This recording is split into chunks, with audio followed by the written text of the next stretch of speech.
Welcome to Game Theorem, where we have serious discussions about absurd entertainment. Hey, Kira. Hey, Kyle. So, for today's RPG, you're going to have to pick a skill to specialize in. It'll define you for the rest of the game. So, which one do you want to pick? Speech. Are you sure? Speech is going to be the main skill through which most of the game is defined. You want to specialize in that? If you do that, you realize you might die in the combat. Well, I could always talk my way out of combat, and if that doesn't work, I could reload until I get it. You're right. Maybe the way we think of speech is broken. And that's what we're talking about today. Yes. We're talking about the way that games and RPGs treat dialogue as a skill. So we have to be honest and talk about why or how we came up with this idea. Yeah. We were watching a video that came out somewhat recently. It's called Fallout New Vegas is Genius, and Here's Why. By Hbomberguy. It's a great video, absolutely amazing. And, I mean, obviously we're biased because it's one of our favorite games. Yeah. But one thing he discusses in the video for just a few minutes was something that we found particularly compelling, to the point that we spun off our own conversations about it, and we looked at each other and were like, maybe we should record this. Yeah. We wanted to talk about the speech skill. Right. Now, just to recap, Hbomberguy kind of makes the point that New Vegas redefines the way speech works in Fallout. Because a lot of games have a speech mechanic, or it might be called by a different name. But basically, one of your skills is talking to people via dialogue. Yeah. And RPGs, that's the main thing they're known for. Yeah. So they tend to be a bit broken. I can say personally that that's a skill I immediately go for in basically any game if there's an opportunity for it. Yeah, it's just fun, honestly. Right, but don't you feel like that's a bit overpowered? Oh, well, yeah, If the point of skills is to make you choose between different talents, and one talent is I talk good. yes, regardless of situation or context. Another talent is I guess I can lockpick and do a specific skill, right? Yeah. Or animal handling, right? Stuff like that. It's just, we think the way that they talk about speech is very reductive compared to the way it works in the real world. And so that's kind of why we're doing this episode. Yep. So we need to rewind and talk about, go back, more than just Fallout. Let's talk about where this originates. All right. Do you want to... Well, I mean, a lot of games initially didn't have a speech mechanic because their stories were so linear.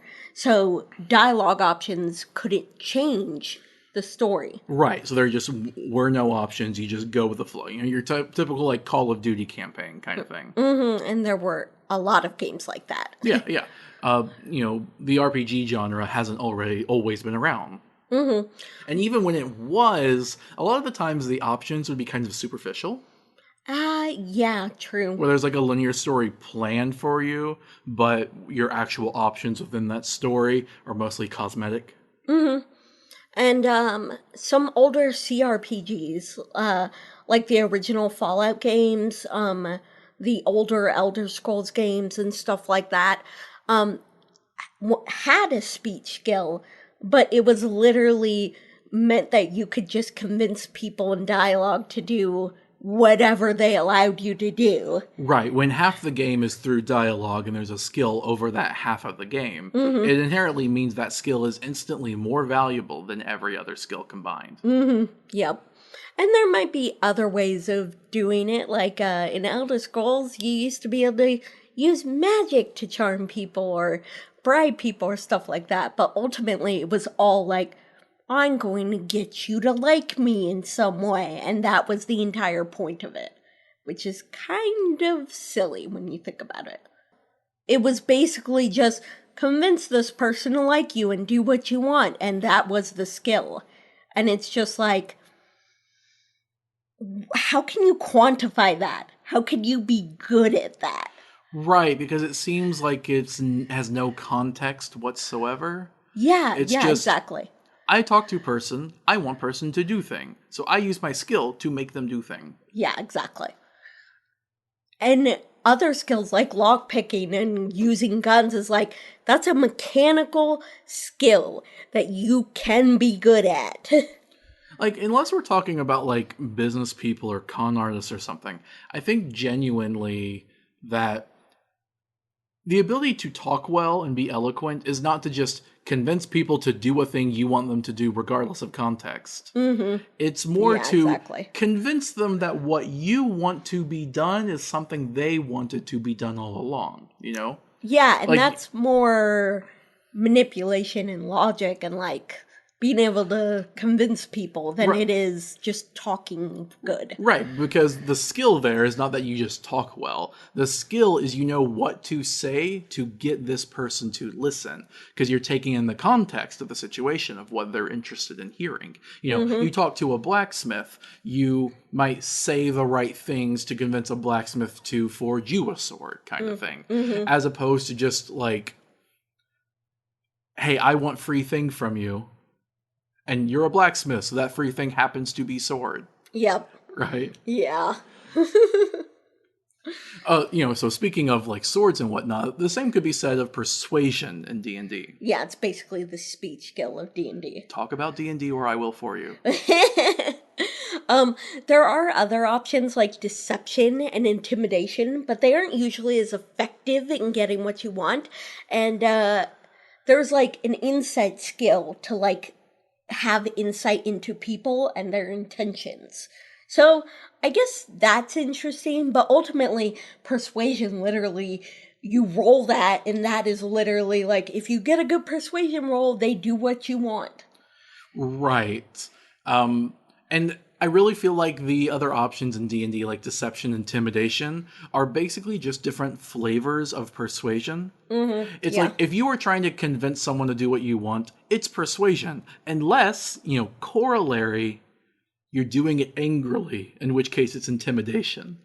Or you're lying about it, in which case it's deception. Yeah, so your attempt to get them to do what you want based on your truthfulness becomes perception or deception. I'm sorry, persuasion or deception. Yep. And that just seems arbitrary. Yeah, it really is. I mean, is it really something about your skill set, how good you are at telling the truth versus telling a lie?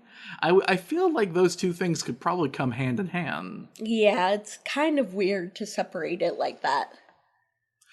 Meanwhile, Pathfinder, you talk about Pathfinder. I don't know anything about Pathfinder. Pathfinder is another tabletop role playing game, and it has deception, diplomacy, and society skills. Diplomacy is basically used as a negotiation skill. Deception is lying, but it can also be used to trick people in combat. And society skill is actually just representative of your knowledge of society. Right, so I think they still fall into the pitfall of having the whole truth versus lying dichotomy Yeah, fair of, enough. negotiation and deception. But the society thing I think is really interesting. Knowledge of politics. You Yeah. don't normally get that in games. Yeah, that's what the society skill is. It's Right. your knowledge of political So situations. hold on to that because I do think that itself is a good idea, even if it has this other baggage. Yep. Another game that has skills we wanted to talk about was Disco Elysium, but they have a very abstract skill system, even though it's very unique. Yeah, I've been meaning to get into that game, but it's just you gotta find the time for it. Yeah, I know. And it's said to be basically a masterpiece. So I don't want to say it's wrong for what it's doing. It seems to have taken the concept of speech and basically just made a game out of that concept. Yeah. I mean, more or less. I mean, there's obviously other things in the game, but I think it's fair to say that Disco Elysium very much kind of just goes its own way with doing things. Yeah, it really does. And therefore, it's not going to be super relevant to our discussion unless the relevance is, flipping the table and saying, here's a new one. Yeah, exactly, which isn't a bad thing to do. Right, right. And I would really need to play it more to be able to say too much more about it. Yeah. I actually found out that Dragon Age has one coercion skill, and that is their speech skill. And it's called coercion because it's trying to get people to do what you want. It's negotiating. I think that's actually really insightful and is actually the best example we have seen thus far. I think it's kind of like the society skill that Pathfinder brought up. It's just called a different thing. Mm-hmm. Yeah, I think so too. I think that's really cool to have, honestly. Right. Other games basically just segment their speech skill to try to make it more varied, but it's very superficial and doesn't really address the problem. Yeah, and this is something H-Bomber Guy was talking about in his video. Mm-hmm. And like as much as we like, Fallout, the Obsidian version, the Outer Worlds does this. Yeah, they have persuade and lie. And not only that, they have like leadership and determination. Yeah. That's more companion stuff, but yeah. It's still abstract. Yeah, very much is. And it really does feel like they were trying to take the concept of speech and just divide it up multiple ways because it's so overpowered. Yeah, like they used to do barter in speech as well as like, negotiations, but also talking to people. And Right, it's in the just original Fallouts. Yeah, and the older Elder Scrolls games too. To this day, they have that in Elder Scrolls games. Oh, really? Yeah, Skyrim has speech and barter. Okay. Mm-hmm. Right, so I still feel like that's kind of cleaving off barter. It's kind of like what we talked about with deception in D&D. Mm-hmm.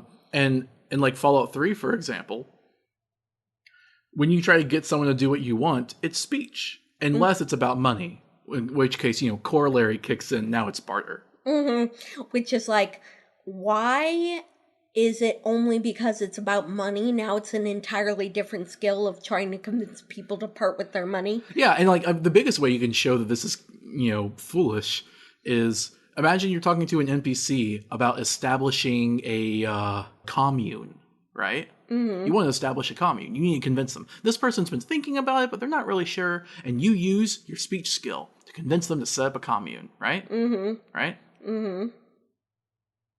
But what if we're not talking about a commune? What if we're talking about like a trade union? Or a new business or something. Well, no. Trade like it's a commune, but like maybe like market socialism instead of just full on anarchism. I see what you mean. You mean. So Suddenly, the introduction of an economy, does that suddenly mean that this would involve the barter skill instead of the speech skill? When it's effectively the same task, just a different ideology. Yeah, exactly. It's literally the same task of convincing someone. Yes. It's just convincing someone about money or something else. Well, not in my example, it was only tangentially about money. Yeah, even or not even about it wasn't even about like money. It was about like economics. Oh my god, yes. And like I'm sure there are examples of this in Elder Scrolls too, where you use your barter skill to be like, well, this would be a good deal for you if you did it, so like do it because it would be a good deal for you. Right, and you can just kind of feel that the reason they're doing that is because putting barter in that line at least takes one piece of dialogue away from speech, because speech is the hoarder of, usability. Yep. And like, and the Outer Worlds, for example, I really think like that game had a lot of dialogue. Mm-hmm. And I mean, it's a smaller game than like, New Vegas is, just in like scope, right? But the way that they like cleave the dialogue, it doesn't feel like, determination, persuasion, lying. It doesn't feel like all of those things are separate skills. It feels like they are just segmented speech skills. Mm-hmm. It's like, it's not, it's, okay, sorry, I'm trying to explain the way I'm feeling. It's not, they try to apply these words to it, but when you really get down to it, it's talking good when it's the truth. Talking good when it's a lie. Talking good when they're your friends. Talking good when the stakes are high. You see what I mean? Mm-hmm. I just remembered something Skyrim does that's very egregious with their speech skill. You'll have different options that say persuade, intimidate, lie, bribe. 3 of those options all increase the speech skill. all three of those options, persuade, lie, intimidate, Yeah, even exactly. bribe, they just all increase the speech skill. Yeah. It reminds me of the GOAT in Fallout 3, the test at the beginning. If you take that test and answer in any way that's not like murderous rampage, you get speech and barter skills. Yeah. But yeah, isn't that so awful to do? Like, why? Why even have those options if you're just gonna all tie them to the speech skill? Right. Now, New Vegas, to give it credit, unlike all of the other Fallout games, it does have its own solution to this. Yeah. And H Bomber Guy talked about this. He identified why the video was about why New Vegas is amazing. So we talked about why that game fixed it, and we wanted to talk about more about this problem. New Vegas uses other skills that aren't speech or even tangentially related to dialogue in dialogue. Yeah. So it allows other skills to influence what can be said. Like, for example, you can convince someone that you know enough about explosives That's the to example. give you their... You could have given a different example.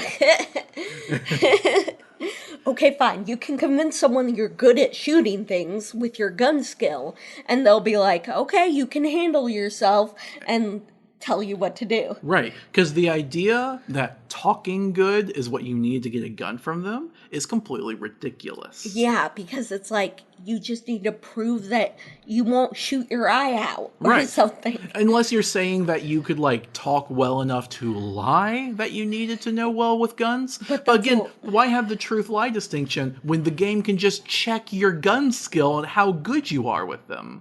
Exactly, and that breaks it down to more knowledge than speech, isn't it? Right. Because you're talking more about your knowledge of these things than talking good.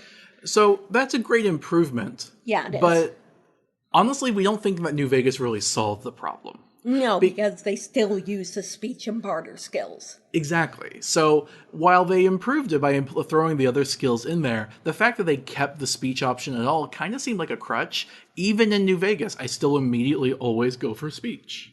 True. So what's the root of the problem with speech? And what's the better solution, right? So we discussed this and we came up with some ideas and we wanted to talk about what the problem is and deconstruct it to be able to reconstruct a solution. Yep.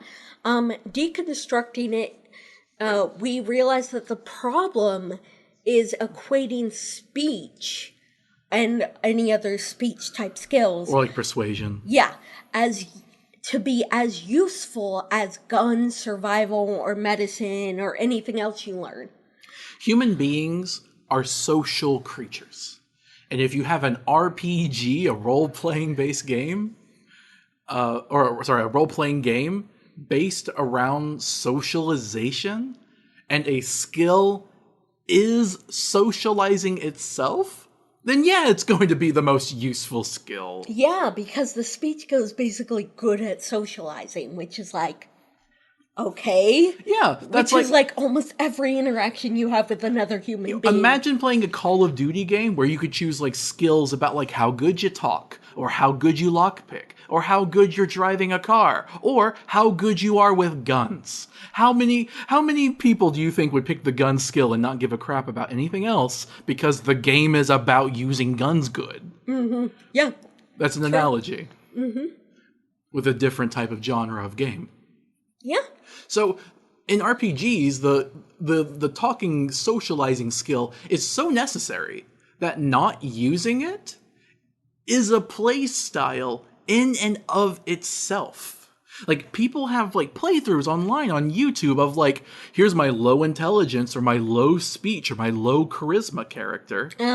Yeah. And oftentimes, like, games like New Vegas will actually have specific joke options for such runs. Yep. Because it's considered a joke that anyone would ever want to do that. Yeah, Like, true. they can, and they give you content, but it's kind of like wink, wink, nudge, nudge. You shouldn't be doing this. Yeah, because it makes the game harder. More difficult Yeah. and less content. Because, you go into town, you have to wipe them out because you didn't have enough speech to convince them to do the nice, peaceful thing. Yeah, exactly. Then your content's over in like less than an hour. Yeah, because all you had to do was walk in there and shoot things instead of talking to people. So we tend to essentialize speech and persuasiveness as a concept. We think of it as its own skill, but in reality, speech and persuasiveness and all that, it's a social construct. Exactly. And like we talked about earlier, we can define exact usages for a lot of skills, but not really speech. Like, what is speech? Is it just using the right words? Is it talking well? Is it emotional intelligence? Is it social norms? What is it? Right, because, you sneak well, that means you go places undetected. You lockpick, you are breaking locks. You know medicine, you are treating human anatomy. Yeah, exactly. Like, guns, you have a combustion pistol, and you can fire it well. Yeah, exactly. Like, these skills are concrete, pretty much, in what they mean. You either know how to do them, or you know about them. And they're all concrete knowledge. yeah, but with speech, it's socialization. You're saying what? You know human psychology? That's a bit broad, don't you think? Yeah. And if it's not about psychology, is it just you choose your words well? And if it's that, then like, really? Some people aren't going to be convinced by flowery words. And if you have a science skill, are you basically saying you have a psychology skill and a neurology skill? That's a good one. Yeah, so The science skill in Fallout should be a computer skill. Changed my mind. well, science I think is a broad concept as a skill. Then why is it called science? When you only Look, use this it for episode hacking. isn't about science. Okay, fine. Because in Fallout, computers are like these Byzantine machines. Yeah, whatever. So, aren't you using your knowledge of other skills to talk about things because you know about them? And if you don't have the knowledge in those other skills, then isn't that more about how well you can bluff than talking about it well? Right? Mm-hmm. Yeah, exactly. Like, if you don't have medical knowledge, but you're trying to convince someone you do, then isn't that about how well you can fake having medical knowledge than actually having it? And if you do have the knowledge, then aren't you just calling upon your medical knowledge? Exactly. In that situation, you either just say what you know, or at worst, you try to lie about it. But how well you lie will at least have some correlation with what you actually know. It doesn't matter if you're the best, smooth talker in the world, you're the best business person in the world. If you don't know what a coronary artery is, you're not going to be able to lie about it. Yeah, exactly. Exactly. And, so speech seems to only be about oration, deception, politicking, and the ability to sell someone on an idea. And you might notice that this description is almost exactly like the description of barter, as long as we're talking about currency and not other stuff. Right. It's Yeah. the exact same thing, just whether you're talking about currency or just some vague idea. Mm-hmm. You should go to that building. Speech. The building's a bank. Barter. Yeah. So this is because speech is so overpowered that it's been cleaved since the very beginning. Barter was cleaved from speech. Barter is just about money and speech is about everything else, but they encompass the same skill set. Mm-hmm. Exactly. And the underlying problem is speech itself as a concept. It was used as a crutch that obscured a flaw in a way that all the other skills were implemented. Yes. And New Vegas was right in allowing their other skills to be used in dialogue to fix this problem. Mm-hmm. Like how H. Bomber Guy pointed out, you can use your explosive skill to convince someone to give you their dynamite. Oh, we wrote that in here. Yeah, we talked about that. So being proficient in a skill should not just mean you are good at it. It should also always mean you are knowledgeable about it and can use that knowledge to your advantage. Yeah, Again, exactly. I've done enough Fallout skills. What's like a D&D one? Like animal handling, right? I have you guys roll to pet the dog. Yes. The animal handling skill should not just be how good are you at wrangling that animal, right? No. It should also be good, or it should also determine how much you know about animals, how familiar you are with them. Yes, but there is a nature skill. Or that would that be more about like flora than fauna? Well, again, I would criticize D&D's skill system.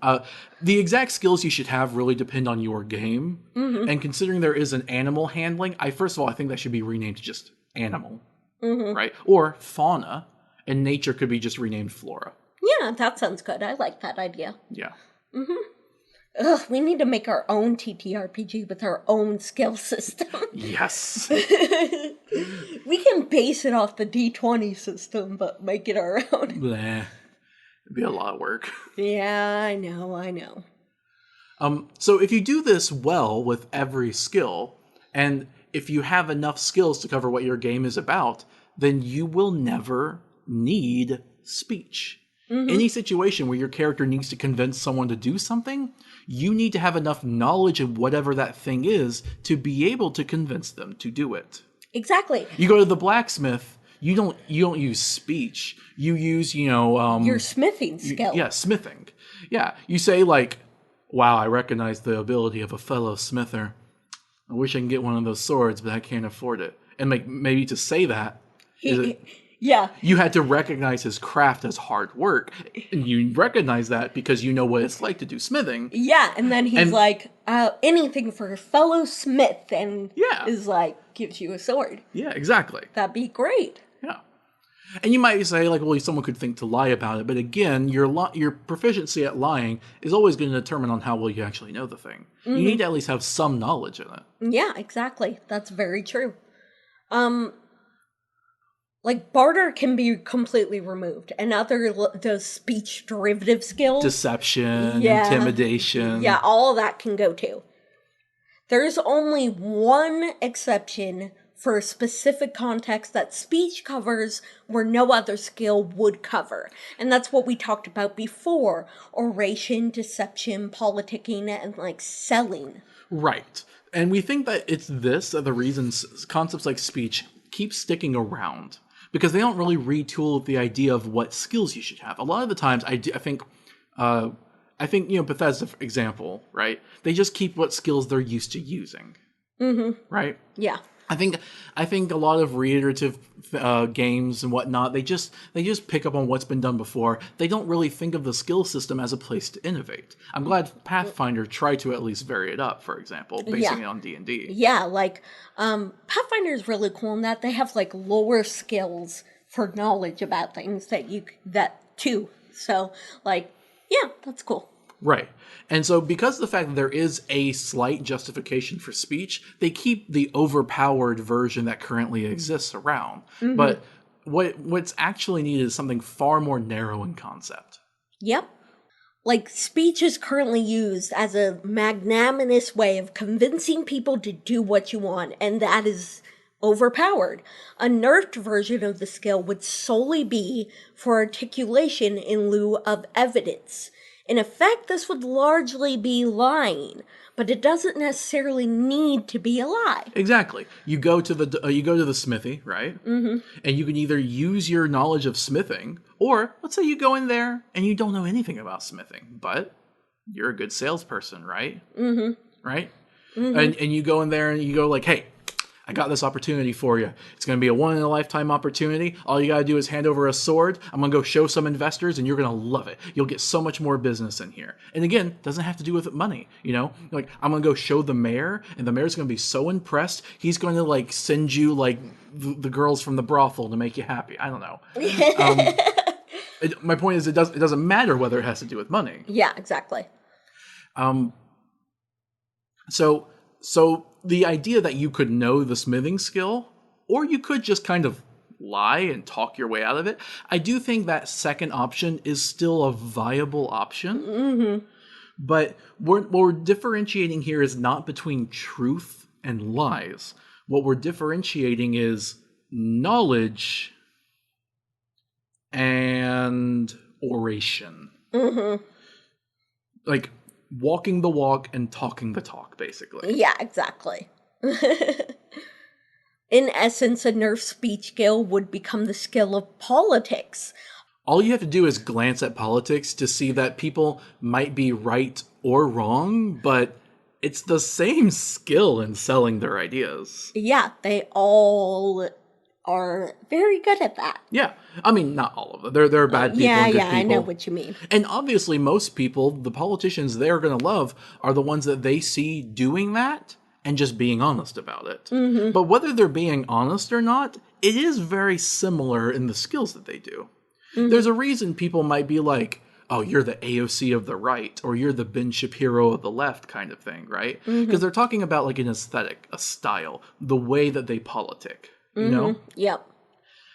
Because there's a lot of overlaps, and it is a useful skill. It is, if you want to persuade people, talk to people, you want to deceive people, right? Again, the question's not whether you're telling the truth. You could be doing this earnestly or unearnestly. Just like you could shoot a bad guy or a good guy. You can lockpick to steal from the poor or steal from the rich. You can politic to steal from the poor or to steal from the rich. Basically, you can call it whatever you want, but the politics skill would very specifically be about manipulating someone for a more favorable outcome. It is not a skill to get someone to do what you want. The NPC should only do what you want if it was something they were predisposed to doing anyway. Exactly. There's a reason, like let's get into real politics, right? There's a reason that if you go on stage and you tell everyone to, like, kill all Jewish people, they're not going to listen to you. It is ridiculous because such a thing is such a far out thing to ask of your audience. We're presuming. Hopefully you all have good audiences you're talking to. That's a clip. What? You saying that earlier. I said we wouldn't do that. Yes, I know, but someone could clip you out of context there pretty easily. I clearly said wouldn't. Whatever. Right? There was a nod in there. Anyway, my point is, you could do that, right? Mm-hmm. But imagine you have a different audience, one that has been primed for this. Imagine, you're in 1932 Weimar, Germany. Oh, God. Speaking to a crowd. Why do you use this example? Because it's useful. And you say the same thing about killing this whole group of people, right? Yeah. They are much more inclined to listen to you. Yeah, because they've been primed to blame those people for everything wrong in Germany and stuff like that. Yeah, they've been predisposed to it. Mm-hmm. And look, it's not a thing unique to Germany. There are crowds of people today that would listen to that. But the point is, you have to deal with the audience. You have to deal with the group of people or even the individual person you are talking to. Mm-hmm. The skill of politics is not to, like, walk up to your friend Bob and be like, hey, Bob, I'm using my politics skill right now of 100. Give me all of your money. Mm-hmm. Give me everything. Give me the clothes off your back. I have to save the world. Right? Mm-hmm. No, you don't do that. Yeah. Because that was never something he was ever going to consider doing for you. Yeah, exactly. Right? Yeah. A politician does not inspire new beliefs in people, usually. They strengthen the beliefs they already have. Which is, well, I would not even say usually. I would say pretty much all of the time. Like, I think literally politicians don't inspire new beliefs. What? Okay, I guess, but, like, what inspired you to change your beliefs? A very long, slow progression of many people. Right? People don't change their beliefs overnight. Therefore, it's impossible for a single person to just change their beliefs. Oh, I see what you mean. Fair enough. What you get is you get an onslaught of information and feedback. And yes, these politicians play a part in that, but they play a part in a larger system than just the individual person saying something real good. Yeah, I get that. Yeah, fair enough. So I would say, yeah, they strengthen the beliefs they already have. This is why you talk about people like sliding on the left to right spectrum, right? Mm-hmm. Yeah. Because the alt-right pipeline, for example, on YouTube. Mm-hmm. you start watching Game Grumps, and then you get a Pro Jared recommendation, right? You watch Pro Jared, and then you get like a PewDiePie recommendation. You watch a PewDiePie recommendation, and then you get a Jordan Peterson recommendation. You watch him, you get a Dave Rubin recommendation. You watch him, you get a Ben Shapiro recommendation. You watch him, then you get like an Alex Jones recommendation. And it all started just watching people play video games. It'd probably be Ben Shapiro, then Tim Pool, then Alex Jones. Yeah. Okay. I don't care. But and it all started with you just wanting to watch people play video games. Right. And each time they didn't introduce new ideas to you. I say introduce. They might have introduced new ideas to you, but they didn't just make you believe that immediately. Mm-hmm. They didn't inspire you to Tim Pool does his "I'm pretending to be a centrist, but I'm really far right" thing. He doesn't immediately make you adopt that ideology, right? Mm-hmm. But by the time you've moved on to Alex Jones, that's the ideology you've got. Mm-hmm. Yep. So each one is reiterative in that process. Mm-hmm. Yeah. And I think this is how politicians generally work. Yeah. Now, of course, we're talking on a mass scale, but this obviously goes for, individual people as well. Yeah, definitely. Just us talking to each other, talking to your friends, Yeah. It's the kind of thing where, someone might be really, a raging homophobe, but they talk to a gay person for a bit, and they're never going to just stop being a homophobe right in that moment. Yeah, true. But after that conversation, later, it might have an effect on them. Mm-hmm. Yeah, exactly. So I think a politics skill should work in that way. The gay person with a very high politics skill would not be able to convince that homophobe to like gay people, right? Mm-hmm. Not in the moment, anyway. Mm-hmm. I think it would be fair for that person to have a skill to say something like, "Hey, cool, it'd be nicer to gay people," or whatever, right? Mm-hmm. And that might help down the road, but that's not going to have any effect right now. He's not going to do what you want right now. Yeah, exactly. And so I think this is an example of a far more limited approach to speech. Mm-hmm. Right? And that gay person might find it more effective. Let's say, let's say the raging homophobe is the blacksmith, right? Okay. So the gay person going in there might find saying, gay person goes in there, "Hey, blacksmith, I need something." And the blacksmith goes, "I'm a raging homophobe, get out." Mm-hmm. Right?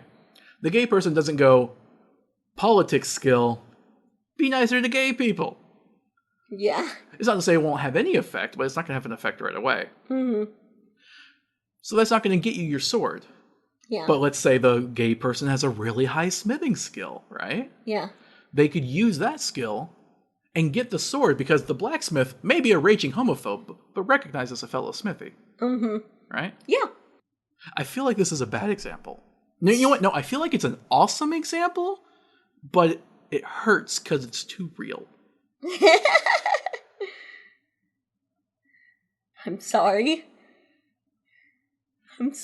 I mean, we have effectively, just in the discussion of creating hypothetical examples, made a nuanced, homophobic, but skilled craftsperson of a character. And that, to me, already is an example of how this is a superior system for character interaction than what you get typically from just speech. Yeah, you were so right. Damn it. And I mean, you could take the gay part out of there, but you still have a situation where, for whatever reason, a character has an irrational hatred of another character, right? Mm-hmm. And so no amount of, smooth talking was going to get you out of that. You know what? This is actually an example of something in stories that we hate. There's this trope of a plotline where it goes... Fallout 3? No, let me explain. I hate this character. I don't like them. I just have something against them. Oh, wait. That character did something good for me, or saved my life, or did something really sweet. I have changed my complete view of them, and now I really appreciate them and like them as a person. And it's like, that is such a stupid trope, because no one acts like that in the moment.